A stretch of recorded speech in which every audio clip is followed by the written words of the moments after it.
Bom, gente, boa tarde. Ontem eu falei para vocês que achei estranho essa ordem de explosão do pessoal aqui, mas é em função da distribuição que a gente tem do comando de válvula, tá? Só que depois a gente vai ver lá na frente desse motor que a regulagem de válvula dele é feita da mesma forma, por exemplo, que é feita a ordem de ignição de um motor que tem a ordem de ignição 153624, tá? Pode ser uma característica do motor, eu também nunca tinha desmontado esse motor, não tinha visto ainda, mas se vocês prestarem atenção aqui no desenho, vocês podem ver que aqui, ó, a cambota, que a gente chama aqui, ou a parte de articulação, ó, as duas estão na mesma posição, a 1 e a 6. Então, esse aqui são os dois cilindros gêmeos. Esse e outros dois aqui, ó, o número 2 e o número 5, tá? Os outros dois pistão gêmeos. E esse cara aqui e esse cara aqui também são os dois outros pistões gêmeos, tá? O que muda aqui realmente é o comando de válvula. Por isso que ele tem essa ordem de ignição aqui, diferente, ou de explosão, diferente daquele motor que eu falei que é o padrão, no caso para vocês, em relação aos motores em linha. Mas, de um modo geral, vocês vão ver que por a parte física, depois na hora de funcionamento, vocês vão ver que quando eu colocar o 1 em balança, eu vou regular o 6, quando eu colocar o 6 em balança, eu vou regular o 1, e assim sucessivamente eu vou pegando todos os,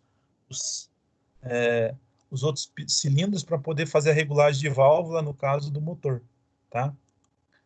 É um negócio interessante, que eu não tinha prestado atenção, é a primeira vez que estou falando desse motor também, mas é aquilo que eu falei para vocês, você desmonta o motor, não é muito diferente se você conhece a concepção da parte interna do motor. Em termos de funcionamento, ele não vai diferir muito um do outro aqui não, tá? E ainda eu tive olhando a questão, principalmente aí do pessoal da CNH, usa-se o motor, o NEF, usa o motor Genesis, e esse motor, agora que são os da atualidade, os FTP, são os cursor, né?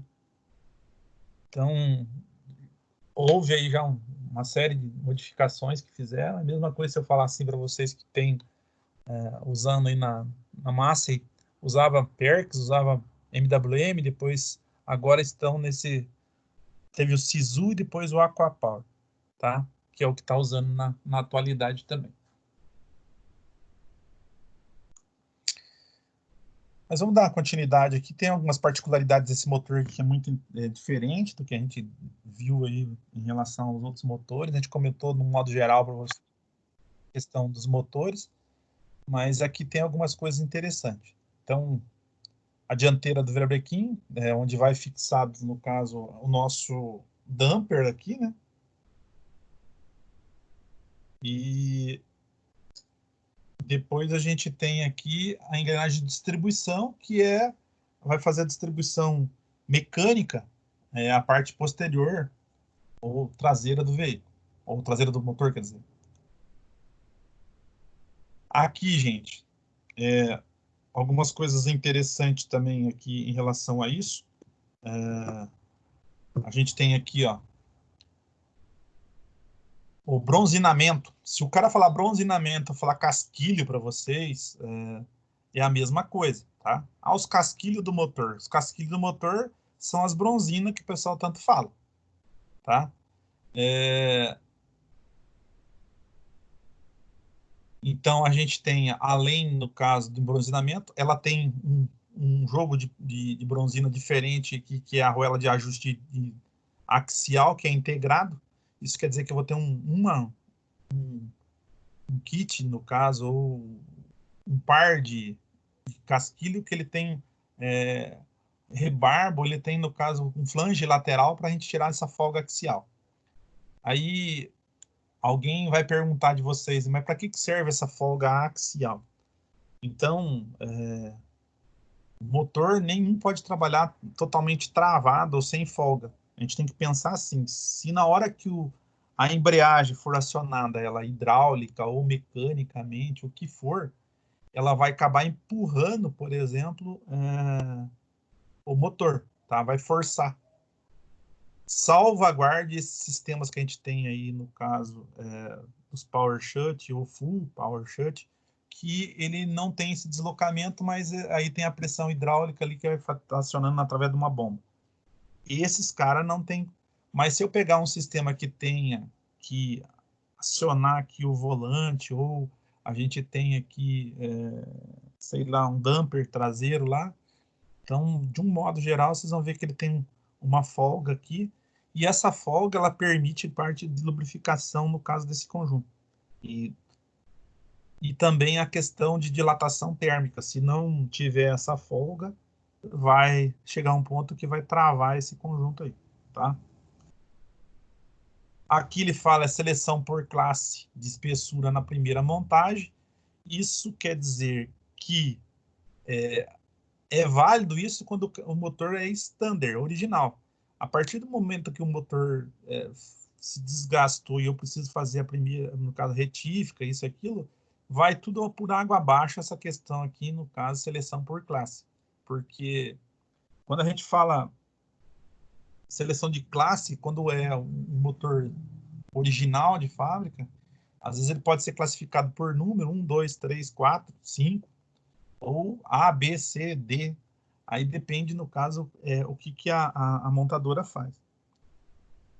A ascensão da Fiat aí, ou o motor cursor, igual vocês estão vendo aqui, ela sempre tratou com letras isso daí, essa classe no caso de bronzeamento. Tanto bronzeamento quanto diâmetro no caso de cilindro. Então ele tinha diferença de 1/100º de um para outro. Então, aonde eu teria, por exemplo, a medida lá, 80 milímetros, ponto 85. Eu poderia ter um 80,86, 80,87. E o que o cara vai fazendo? Ele vai ajustando, deixando na folga mínima todos os conjuntos e fazendo essa variação de 1 em 1/100º. E aí, o que eu ganho com isso? Melhor performance do motor. Então, o motor vai trabalhar sempre, no caso, com o torque máximo ou a potência máxima, no caso, adquirida ou aquela, no caso, gerada pelo motor, tá? E aqui ele fala de seleção simplificada quando da retificação. O que é seleção simplificada? Ele vai trabalhar com uma medida única. Então, não vai ter essa diferença no caso de kit de casquilho para troca da primeira medida, segunda medida, terceira medida, quarta medida. Então, obedece isso daí. E aqui uma outra particularidade, se vocês estarem, no caso, prestando atenção, a gente tem duas situações aqui. Eu tenho o posicionamento, por exemplo, dessa engrenagem, que ela é uma engrenagem que pode ser, no caso, fixada, ou ela pode ser prensada, e ainda esse pino aqui, que é para o pocoyo, que a gente chama lá, para manter lá numa posição única, tá? E a gente tem ainda, no caso, essa engrenagem aqui, que é do nosso volante, que nos permite, por exemplo, se ocorrer um desgaste ou posicionamento que sempre o tal do motor de partida bate para poder tirar o motor da inércia, tá? Vocês vão ver que ele vai estar ali, no caso, gastando em duas posições. Sempre no primeiro e no último, no caso, cilindro, ou sexto cilindro. Quando ele ocorre esse desgaste, normalmente, o que acontece? O pessoal inverte essa posição. Tá tendo uma falha de entrada aqui, estou tentando pôr, o Gerciano não está conseguindo entrar lá no sistema.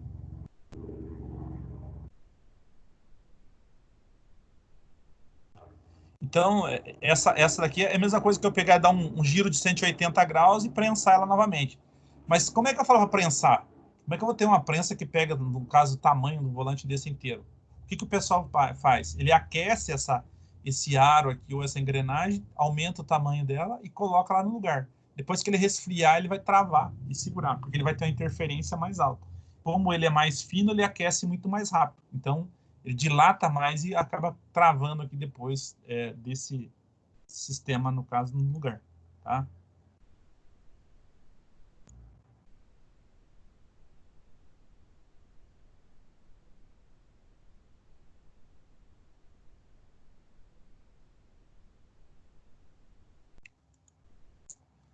Aqui, uma coisa interessante para esse tipo de motor também, tá? Que o volante ele vai estar dividido em 3 setores de 18 orifícios, cada um. Cada um dos quais corresponde a um par de cilindros. Então, lembra que eu falei para vocês, o que é um par de cilindro? Se eu pegar lá um, no caso, e 6, 2 e 3, 2 e 5 e 3 e 4. Então, seriam esses pares. E vocês estão vendo aqui que ele tem, no caso, os orifícios, no caso, colocado. E aqui, isso aqui vai estar diretamente ligado, por exemplo, para depois a gente fazer o sincronismo do motor, tá? Então, na hora que a gente for fazer o sincronismo e acertar o débito ou a questão de parte de gerenciamento, ele vai estar, no caso, ligado a essas questões aqui, tá?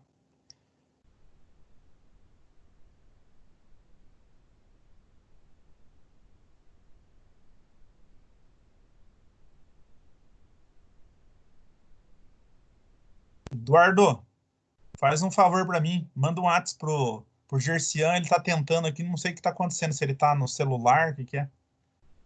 Fala para ele que Beleza, eu tô fala pra tentando ele lá. discutir ele. Fala de mim, não sei se ele tá pelo celular. Beleza, fala pra ele lá. Só tá dando caída. Ele entra e cai, entra e cai.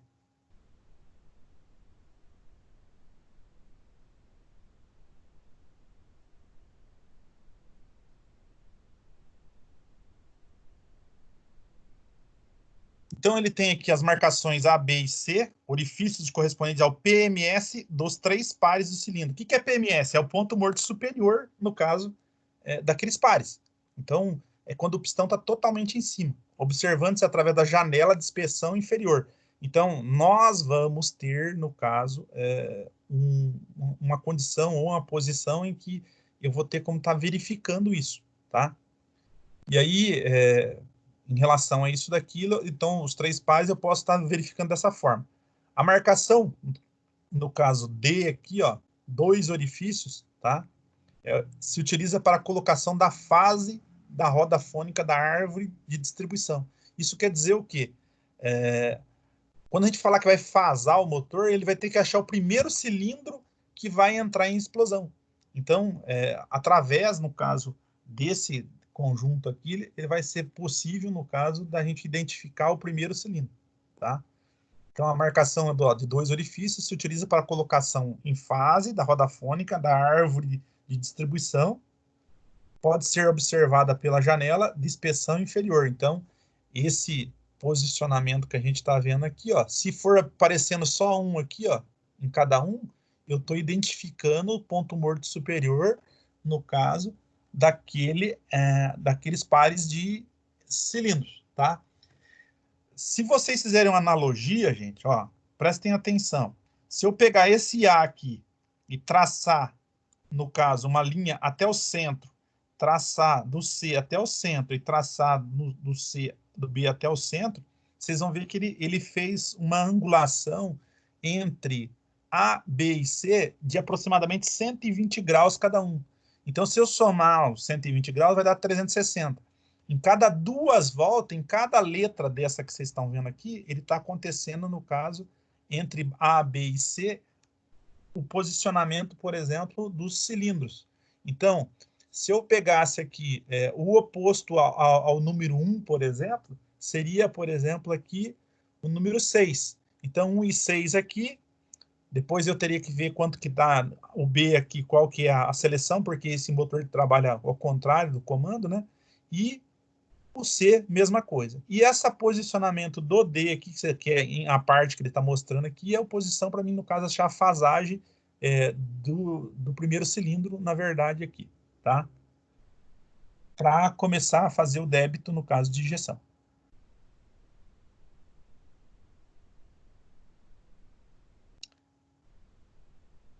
Eduardo, só fala para ele se ele quiser entrar. Acho que só tá dando erro na hora dele entrar e sair. Só pede para ele tentar de novo, né? Por favor. Beleza, então. Eu falei com ele falou que tava tentando, tá conseguindo mesmo. Então tá. Aqui, gente, ó, no volante a gente tem lá, ó, assento no caso do sensor do volante. O que é assento? Na verdade, é a janela onde vai fixado esse sensor. Esse sensor ele serve para quê? Lembra que a gente falou para vocês que quando eu pegar um motor, no caso mecânico, eu tenho que sincronizar a bomba em relação ao virabrequim e comando. E nesse caso aqui, como eu trabalho com um circuito eletrônico, o que vai acontecer? Eu vou ter que ter, no caso, o quê? Um sensor que vai identificar para mim o primeiro cilindro. Então, e a janela de inspeção aqui está mostrando embaixo, ó.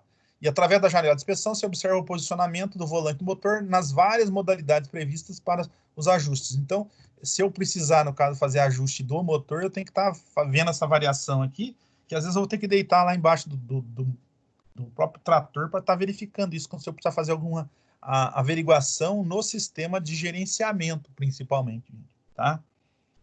Porque um dos objetivos principal, no caso, da gente fasar o motor, é para ele saber o momento exato em que vai ter que dar o débito no caso de injeção. Ou chegou no número 1, para ele começar a explodir, ele vai ter que dar naquele momento a injeção de combustível naquele cilindro, né?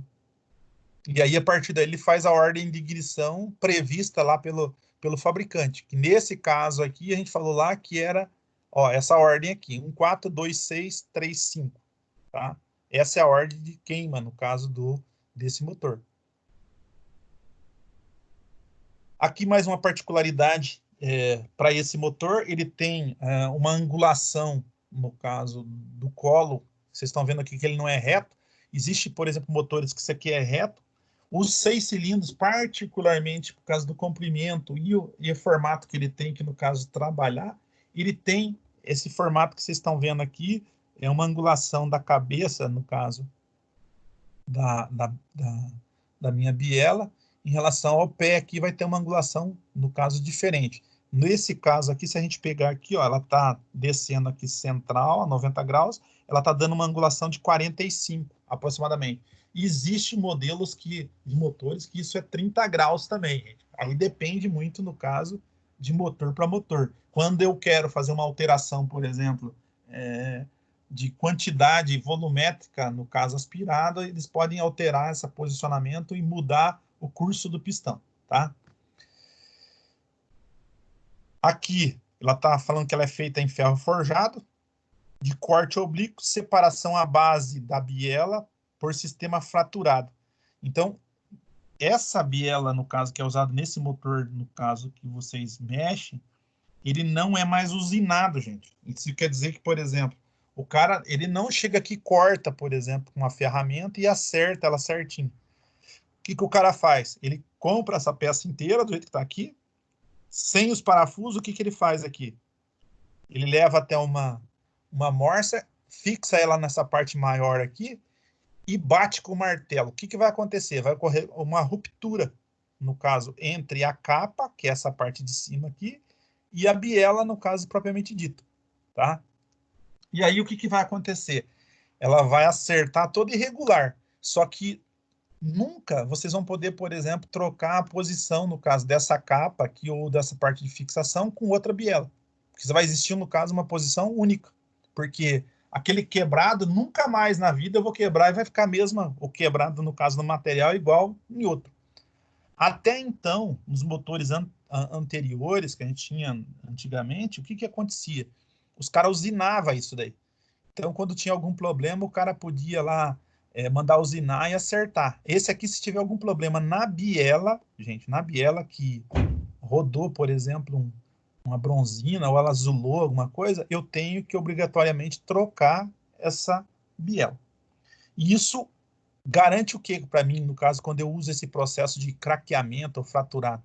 Ele aumenta a resistência mecânica do conjunto. É quanto mais acabado ele tiver, maior vai ser a sua resistência e ele não vai ter mais deformação, tá? Se um dia vocês estiverem montando algum motor aí, ó, esse cara aqui vale lembrar também que se você, na hora que você coloca ele no lugar, ele vai ter uma pré-carga do casquilho dentro desse cara aqui, que é a minha bronzina. O que é uma pré-carga? É a força com que, na hora que eu aplico, ela se expande na parte interna e não deixa aquela bucha rodar ali dentro. Aí tem muita gente que pensa assim, fala assim, mas por quê? Porque tem gente que acha que, por exemplo, na hora que você encaixa lá, ele tem uma unha ou um ressalto que o pessoal encaixa naquela posição e fala que não vai rodar. Só que se faltar lubrificação, gente, a tendência desse cara é girar, tá? E mesmo quando eu tô com uma deformação de ovalização, ou se não, na hora que eu apertei, não deu o torque máximo ali, ele pode, na hora que está funcionando esse motor, essas bronzinas girarem e arrebentar com esse motor aí, no caso, em funcionamento. Então, o adequado é a gente conferir também a pré-carga que é dada aqui, tá? Então, para vocês que nunca desmontaram ou já desmontaram o motor e não viram isso no processo de montagem, então eu dou o torque normal nele, fixo a biela, no caso, numa morsa, dou o torque normal e aí eu solto um dos lados. Na hora que eu soltar um dos lados, eu venho com um súbito na medida interna, ele vai ter que dar, no caso, uma medida aí que varia, no caso, de 5 a 8 centésimos de pré-carga, tá? E fora isso aqui, nesse pé aqui que o pessoal fala tanto, tem os pés que já são trapezoidal, que tem uma diferença, por exemplo, aqui no diâmetro do assentamento com a parte de cima, que aumenta a resistência, por exemplo, mecânica do meu pistão. E aqui ele traz algumas coisas em relação ao que indica, por exemplo, algumas letras. Faltou água aqui. Então tem aqui letra que indica a classe de peso. Isso quer dizer que a biela ela tem, no caso, um peso específico. Então eu posso ter classes A, B, C e D também, mesma coisa. Isso também é muito visto quando a gente pega um motor original. Pegou um motor que já está recondicionado, gente. Se eu precisar acertar isso, o que vai acontecer? Tem muita gente que manda tirar material da biela para poder fazer, equalizar os pesos, tá? E isso, quem faz isso é retífica também. Vocês estão vendo aqui que a biela tem um perfil Ni, que aumenta a resistência.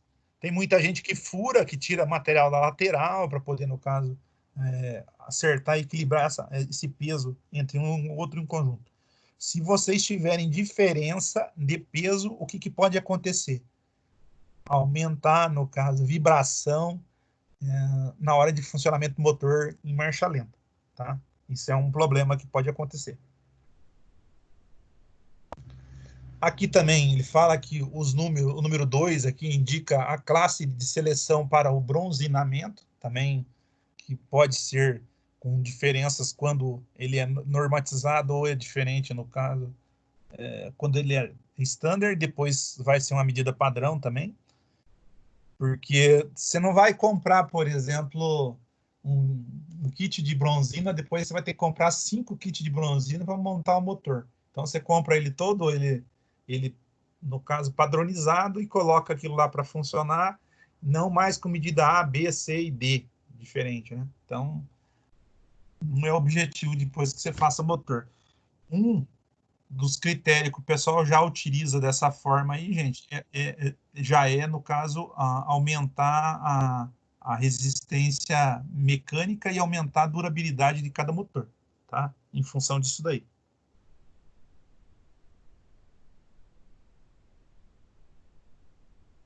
Número de acoplamento de bronzina, número 3 aqui.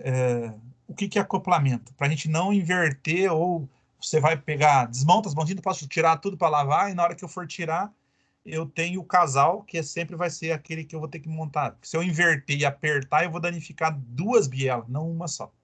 Tá?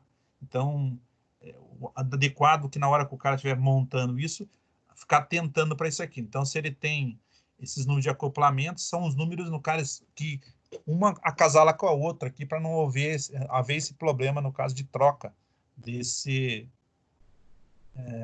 da capa da biela, que a gente chama, né? Pistão, câmara de combustão otimizada para reduzir contaminação de óleo lubrificante. O formato que ela tem aqui, às vezes ela fica meio fechada, igual vocês estão vendo aqui, ela tem uma geometria, no caso, diferente. Essa ponta que vocês estão vendo aqui é para propiciar, no caso, melhor a mistura, tá? E otimizar, no caso, aqui.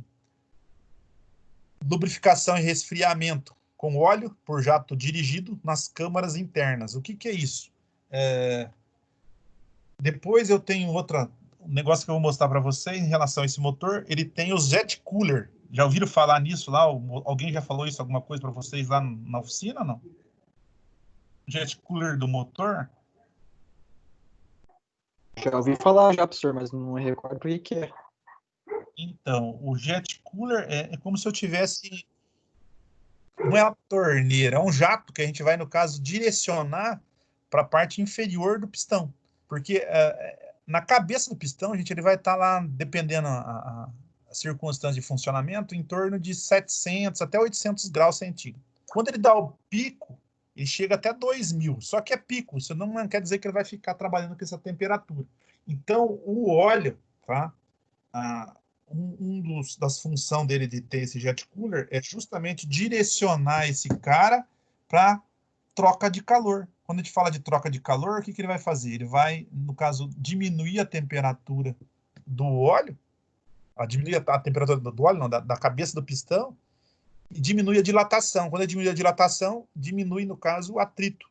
Tá? E, consequentemente, o que vai acontecer? A maior vida útil do motor. Tá? Então, aí algumas coisas específicas em relação a isso daí. Então, esse jet, ele não vai estar em contato com a câmara, no caso de combustão, mas ele, na parte inferior só. E também o jet, ele propicia, no caso, lubrificar o pino do pistão. Por causa forçar, no caso, aquela quantidade de óleo que a gente joga lá. Tá?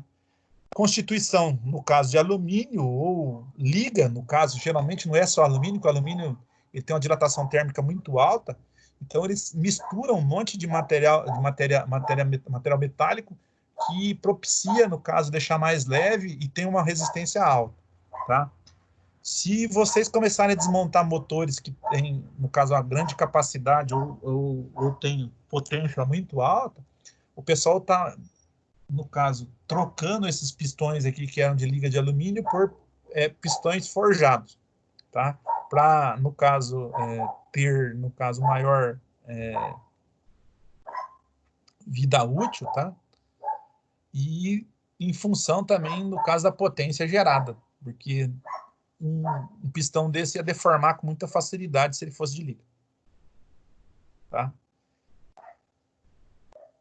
Aqui ele está falando que tem que suportar altas temperaturas, ataque químico por causa das combustões que acontecem, então tá na cama, anular e de resfriamento no caso do conjunto. Então facilita tudo isso quando ele é, no caso, um material diferente, por exemplo, do ferro fundido que é usado aí no bloco ou no cabeçote do motor. Distribuição, gente. Então a gente tem aqui outra coisa que eu achei interessante, eu não conhecia esse motor realmente, também estou aprendendo aqui.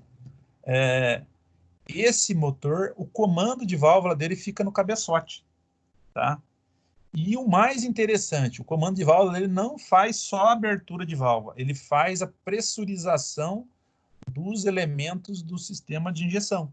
Isso quer dizer que a unidade injetora que a gente tem aqui, ela é pressurizada ou ela é acionada, no caso, pelo comando de válvula. Tá? Então, foi uma jogada de engenharia que o pessoal fez, que ao mesmo tempo eles fazem o acionamento do sistema de alta pressão, do sistema de injeção, e também o comando já faz o acionamento, no caso, a abertura e fechamento das válvulas. Na verdade, abertura, porque o fechamento é dado em função, por exemplo, das molas das válvulas. Tá? Então, a gente tem comando de distribuição ao lado do volante. Tá?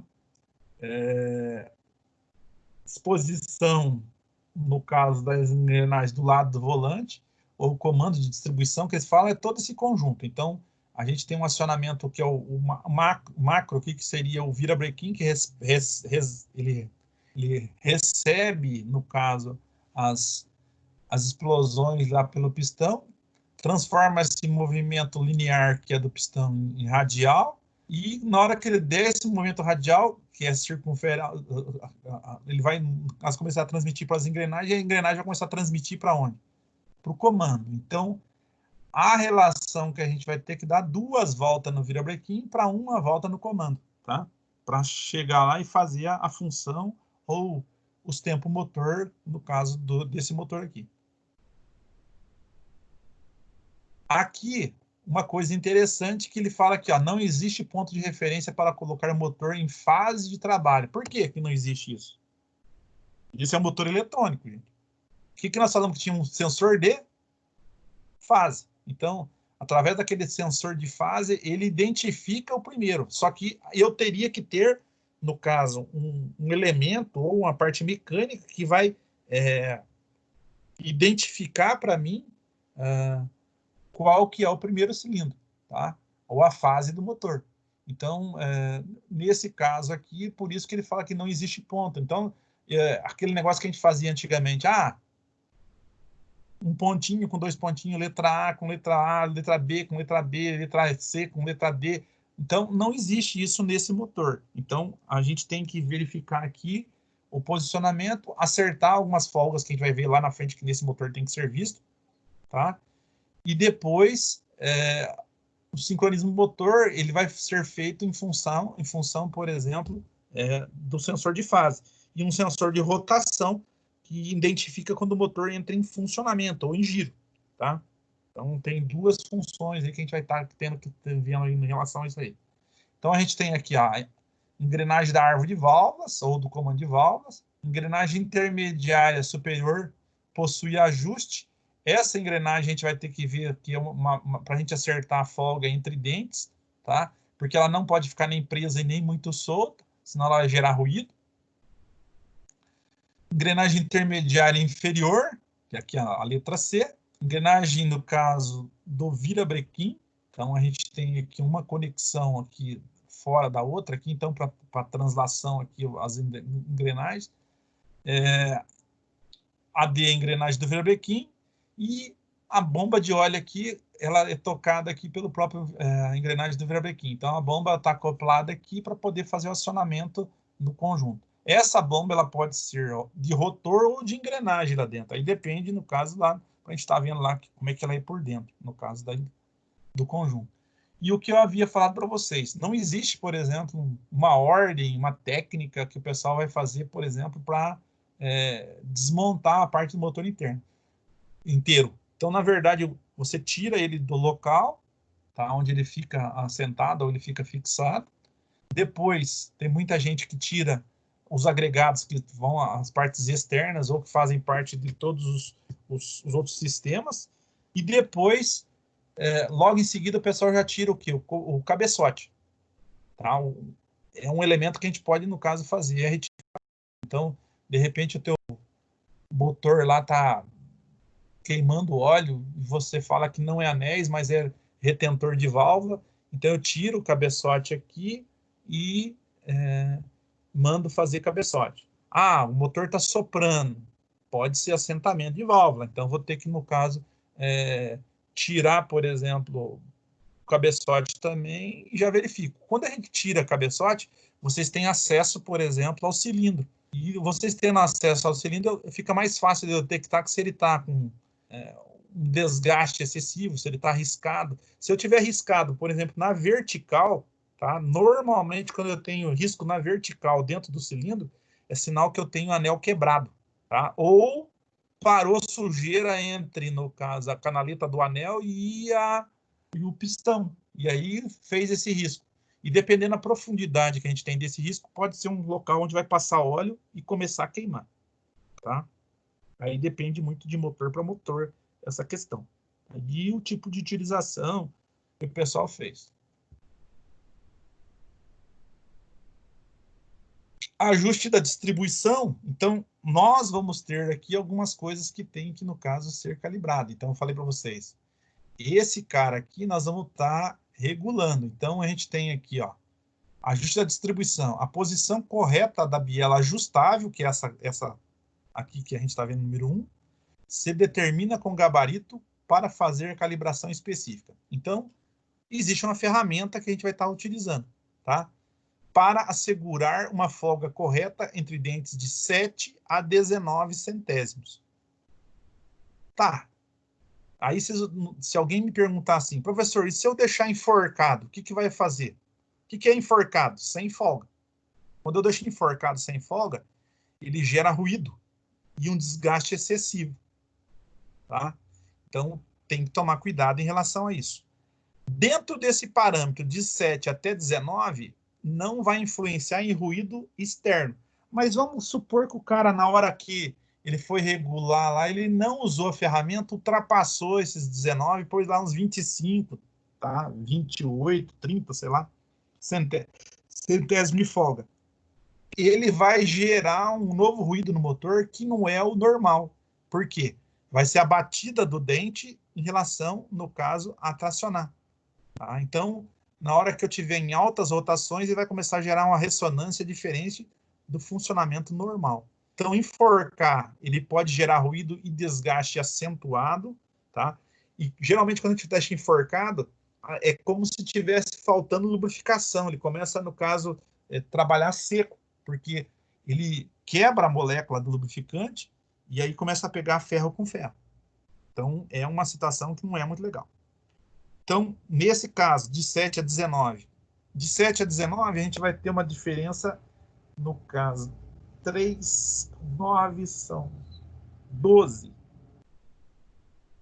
Tá? 12 centésimos. Então, eu deixando lá em torno de 14, 13 centésimos de folga, está dentro do limite perfeito, que teria, no caso, entre 7 e 19.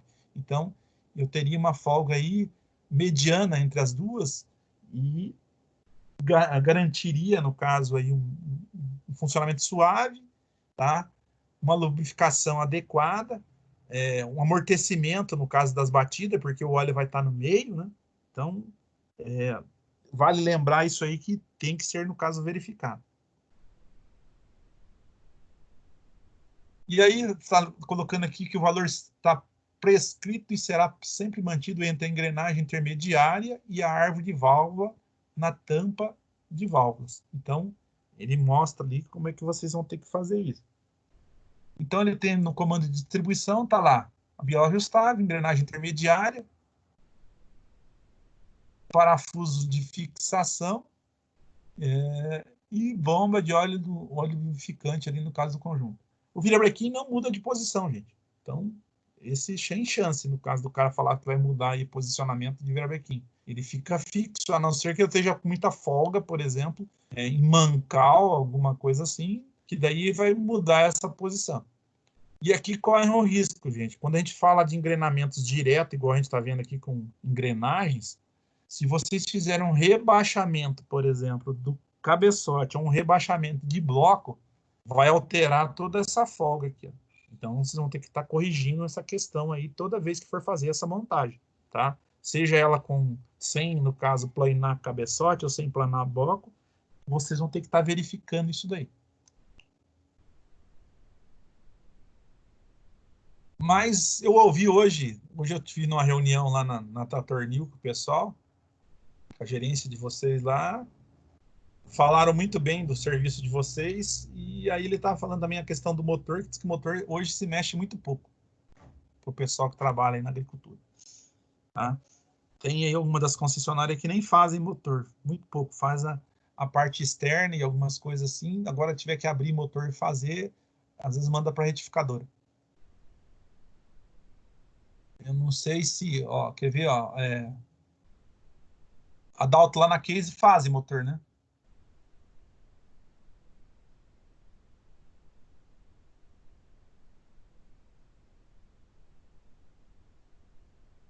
Alan, da Tornil faz motor ou não? Eu acho que faz, professor, porque eu já vi o Diego lá, ele sempre mexe com o motor. Mexe com o motor. Mexe com Mas o a motor. retificadora manda tudo para fora, manda tudo do Hitmark. Isso, não, para fazer a retífica dele vai na Hitmark. Tá. Eu vi lá Ele só na monta depois, né? José Jordani, lá na MAG, faz? Pior que faz, professor. Faz? E olha aqui, e pelo que eu vi, é melhor fazer na concessionária com o mecânico que já fez o motor Aham. que mandar para fora. A vantagem de fazer na concessionária, gente, é que vocês vão ter garantia de 1 ano, daí, tá? Diferente de um caso que você pegar e fazer fora, que daí é só 3 meses. Ou tantas horas aí para ficar motor de máquina, né? Natanael, lá faz lá em casa? Fala, doutor, lá não. Na verdade, eles pegam para fazer, mas mandam para fora. Mas eles dão garantia daí. Ah, É muito difícil. É muito difícil fazer lá na firma. Só quando é campanha de alguma coisa. Professor, oi. lá na MAG tem o Rogério. O Rogério é o único que faz o motor lá, né? Sei. Tipo, prioritariamente. E uma vez conversando com ele, eu perguntei quantos motores ele já fez na MAG. Ele falou que já fez mais de 100 motor. Então tem motor que ele chega lá, ele já cansou de olhar por dentro da vida já. Ah, não. É que assim, gente, quem faz motor, se você fizer um motor uma vez, tá? E fez todos os procedimentos certos ali, todas as vezes que você usar aquela mesmo artifício, você não vai ter problema. Vocês podem ter certeza, tá? E se você fizer um de 3 cilindros, de 4 cilindros, 6 cilindros, vai aumentar o número de cilindros. E algumas coisas de ajuste que tem que ser feito, por exemplo, no conjunto. Só isso, gente. Mais nada. Sim, ele falou que hoje em dia tá cada vez mais fácil até, tem coisa. Essa questão, igual eu falei para vocês, hoje o motor não precisa mais sincronizar. Então você Exatamente. coloca lá, você põe lá e depois o sistema de gerenciamento vai acertar isso para você. Tá? Não tem esse inconveniente, na verdade, né? Então facilita. Então, antigamente o pessoal tinha que acertar sincronismo, acertar bomba, acertar débito. Hoje não. Hoje você coloca, o gerenciamento faz isso para você, acha a posição de fase. E melhor que você. E depois ele começa a dar o débito, no caso, conforme a necessidade do motor. Como o motor trabalha por demanda, se você mexer na aceleração ou na carga do motor, ele vai injetar mais ou menos. Tá? E antigamente tinha aquela o que comandava muito era o acelerador. Tinha lá o maquinista lá, o operador, ele ficava atrás e acelera, desacelera, acelera, desacelera. Hoje você puxa um acelerador daqueles, no caso que você puxa manual, seta lá quanto de rotação você quer trabalhar, 1.800, 2.000, 2.100 e vai embora, numa rotação única. E aí você tem melhor rendimento e menos desgaste, por exemplo, da máquina e menos consumo. Mesmo trabalhando com um regime de rotação mais alto. E aí você aproveita, por exemplo, aquela questão de curva de torque e potência muito mais, porque quando o motor começa a apanhar, como ele já está com rotação lá em cima, o gerenciamento já fala, ó, tem que aumentar débito, diminuir débito, então o próprio sistema vai fazendo isso para você. Não depende muito, no caso, da intervenção humana, na verdade, que é o operador, né, nessa questão. Tá? O que tem que ser feito, por exemplo, o operador, ele setar a rotação inicial, faz as configurações que tem que ser feita, por exemplo, no trator lá, em qual as marchas que ele quer trabalhar, e no caso do tipo de implemento que ele está utilizando, que depois vem aquela questão de posicionamento, acertar a questão, no caso de acoplamento com a máquina para poder, no caso, ter o melhor rendimento possível em relação a isso daí. Tranquilo? Aqui, gente, ó, tampa, no caso de cilindros, ou cabeçote, que o pessoal fala tanto, né? A tampa de cilindro da peça única, ferro fundido, no caso o cabeçote, nela vai estar, no caso, colocado a árvore de válvulas com câmbios que giram sobre casquilhos também, 4 válvulas por cilindro, nesse caso desse motor, então 2 de admissão e 2 de escape, injetor no centro da tampa do cilindro, que seria a minha unidade de injeção, condutos de combustível de baixa pressão mecanizados dentro da tampa, no caso do cilindro. Então eu tenho uma linha de baixa pressão e depois a alta pressão dela vai ser gerada em cada unidade injetora, tá? Diferente no caso que a gente viu que era a bomba injetora, a bomba injetora gerava pressão, depois chegava até o bico injetor. Essa não. Como é tudo integrado, bomba e bico, ela, no caso, pressuriza e já descarrega lá a pressão por unidade. E é feito uma unidade para cada cilindro. Não, no caso, uma bomba, no caso, e 6 bicos diferentes. Não. Então, cada bico, cada um tem uma unidade injetora. E aí, dependendo do modelo, nós temos alguns cabeçotes são com fluxo cruzado, que é, no caso, cross-flow, que eles chamam, que é o melhor sistema que a gente tem. De um lado entra, no caso, a mistura mais fria, tá? O ar frio, e do outro lado sai os gases quentes. Então, essa troca, no caso de entrada de mistura um em relação ao outro, melhora o rendimento do motor, tá? Aqui ele está falando que o coletor de aspiração, o coletor de admissão, está integrado, no caso, no bloco, tá? O que vai estar, no caso, separado é o de escapamento, o coletor de escapamento. Assento e guias de válvulas, camisa dos injetores e casquilhos da árvore de válvulas substituíveis. Isso aqui, se tiver desgaste, alguma coisa, é possível, no caso, ser substituído, do próprio, no caso, cabeçote. E sempre ao utilizar uma tampa ou cabeçote, seguir a sequência inversa, no caso da sequência de montagem, para evitar empenamento. Então, o que é o recomendado hoje, no caso, por exemplo, para tirar um cabeçote? Eu começo soltando das extremidades para o centro. Então, o que eu faço? Um caracol fechando. Então, ele começa do lado, por exemplo, da frente do motor, vai lá atrás e vem fechando, até chegar ao centro. Isso é o adequado, por exemplo, para mim, fazer o quê? Soltar, no caso, o cabeçote. E na hora de apertar é o contrário. Eu vou colocar ele de volta no lugar. O que eu faço? Do centro para as extremidades. Então, eu começo 1 e 2 no centro do cabeçote e vou abrindo até chegar ao último, no caso, como se fosse um caracol. Tinha muita gente que fazia isso cruzado antigamente. Hoje não tem por que fazer cruzado. Tá? Estão apertando o parafuso aí, Foi mal, professor. Não vê.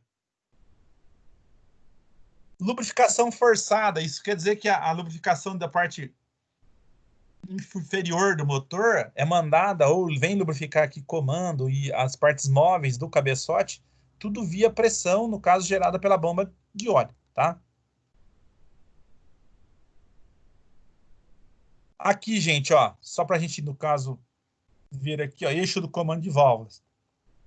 Ajuste entre os balancinhos com arruelas de distanciamento. Então, se a gente for pegar aqui o acionamento aqui, ou do balanceiro, ele vai separar através de arruelas. Então, eu tenho, a número 1 é a aspiração, o 2, que é o central, vocês vão ver que é o injetor de bomba junto, ou unidade injetora, e o 3 é a descarga. Então, eu tenho aqui, o 1 ele faz 2 válvulas, o 3 faz 2 válvulas. Então, aqui eu faço, ó, aqui eu tenho admissão, admissão, admissão, admissão, admissão. É uma sequência, no caso, todos de admissão. A gente está vendo aqui. Ou aspiração, que ele está falando. E descarga, todos eles na sequência também. Tá? O balancinho um balancinho para cada cilindro. Casquilhos para contato da árvore, no caso de válvulas, são substituíveis. Esse casquilho, na verdade, é uma bucha. Tá? que evita ficar pegando ferro com ferro. Então, o comando geralmente é feito de ferro fundido, no caso nitretado. Se ele colocar diretamente em cima do ferro fundido, vai desgastar. Então, eles colocam um casquilho ou essa bronzina que facilita, aí, no caso, esse movimento rotativo. Roldanas para contato entre excêntrico de comando e o balancinho. Então, essas partes traseiras aqui que vocês estão vendo aqui, ele facilita, no caso, o acionamento, tá? Essa roldana. E ajuste entre todos os balancinhos por parafuso. Isso quer dizer os reguladores que vocês estão vendo aqui, ó. O que é interessante desse motor, gente, é que eu posso regular ou equalizar a pressão, no caso das unidades injetoras. Então, é como se eu estivesse regulando a folga da unidade injetora. Então, ele não vai ter disparidade, ou a pressão sempre vai ser adequada em todos os cilindros, tá? Então, na hora que a gente for montar ou fazer isso, eu faço essa aferição e verifico, por exemplo, aí, se a pressão está igual em todo o sistema. Eu posso até entrar com, no caso, um equipamento desses de rastreamento para estar verificando isso daí, tá? Se a pressão ou gerada ou em cada unidade é a mesma. Essa gerou 1.600 bar, aquela outra também 1.600. Essa aqui só 1.200. Tem alguma coisa errada.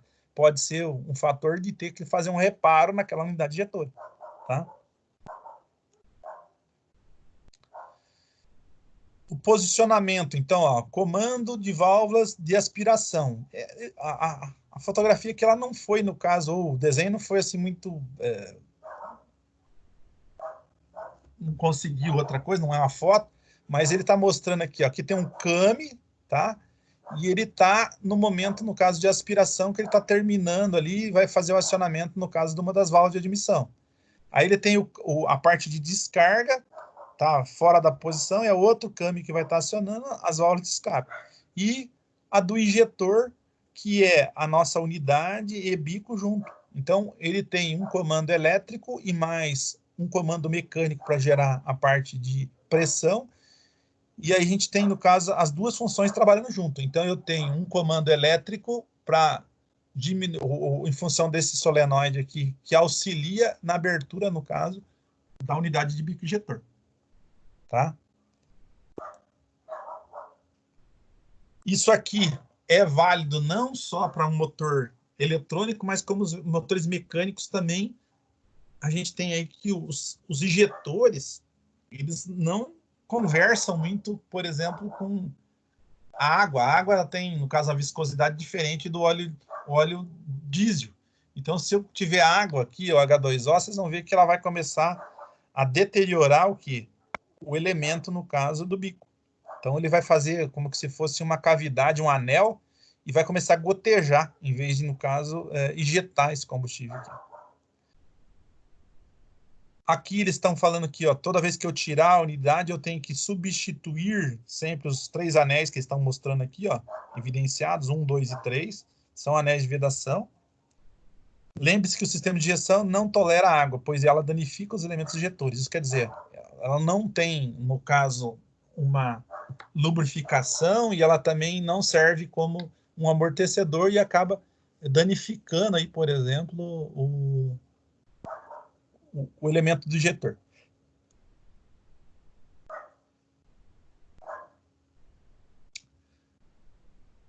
Aqui uma questão que a gente pode falar assim que pode às vezes dar um problema que não está funcionando, falhando um cilindro.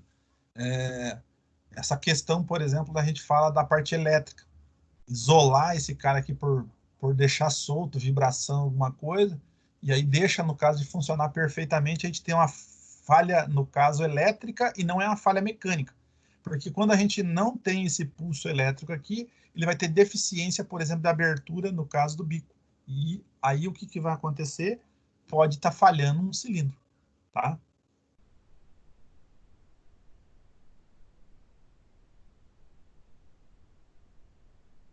Aqui ele só está falando que aqui, ó, o excesso de torque nos parafusos de injetores faz com que mude a resistência, podendo alterar o tempo de injeção.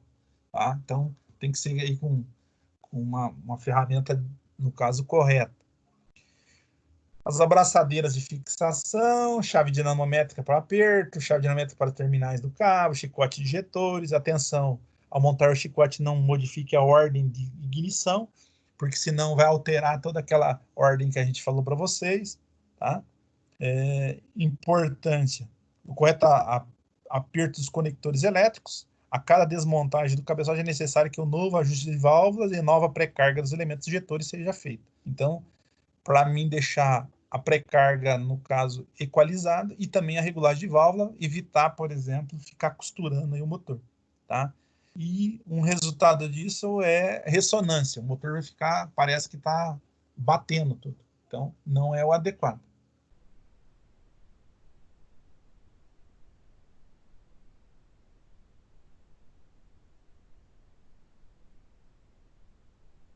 Correia Poli-V, de comando de bomba.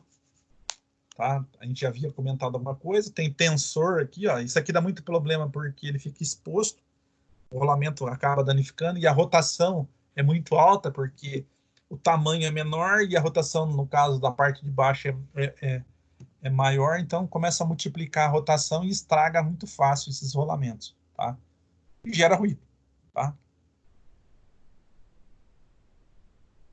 Aqui ele fala de uma alavanca para modificar aí a posição. Os tensores geralmente têm um posicionamento que você tem um lugar onde que você conecta lá para poder mudar e trocar essa posição.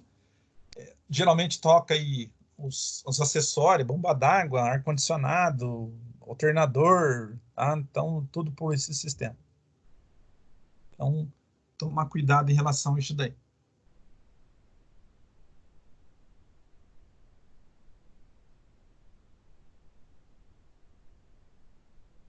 Aqui ele está falando de correias especiais de comando do ventilador, tensão manual, então vocês vão ter que esticar manualmente. Então, essa aqui geralmente quando não for, ela for trapezoidal é pior. Se ela for, no caso, a Poli-V, ela estraga menos, tá? Por isso que ele fala ali que a do ventilador está com tensão manual, que é você que vai estar determinando. A do compressor do ar-condicionado é uma tensão automática, no caso, uma mola pré-calibrada, e a comando da bomba, no caso de água e alternador, tensão automática também, porque isso garante, por exemplo, uma vida útil maior da bomba d'água, gente.